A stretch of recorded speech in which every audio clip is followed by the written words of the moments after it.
Hello everyone, আসসালামু আলাইকুম। আজকে আবার একটা খাবারের মেনু নিয়ে আপনাদের মাঝে হাজির হয়ে গেলাম। আজকে খাবার প্রথমে ছিল লাউ শাক ভাজি। যেকোনো শাকের সাথে আমার শুকনো মরিচ তো লাগবেই, তার সাথে একটু লেবু শসা কেটে নিয়েছি।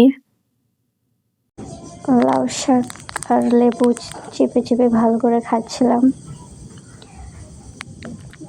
অন্যান্য সময় তো লাউ শাক, সিম, আলু দিয়ে লড়া শাক রান্না করা হয়। আজকে শুধু লাউ পাতা দিয়ে লাউ শাক রান্না করা হয়েছে। এটা খেতে অসম্ভব মজা ছিল। তারপর নেক্সট আইটেমে ছিল এখানে মুরগির পাখা, ঘিলা, কলিজা, চামড়া এগুলো রান্না করা হয়েছে। এইগুলো খাচ্ছিলাম, একটু একটু করে শসা নিচ্ছিলাম আর লেবুর খোসা খাচ্ছিলাম। ভালো লাগছে খেতে, অনেক মজা করে খেয়েছি আজকে।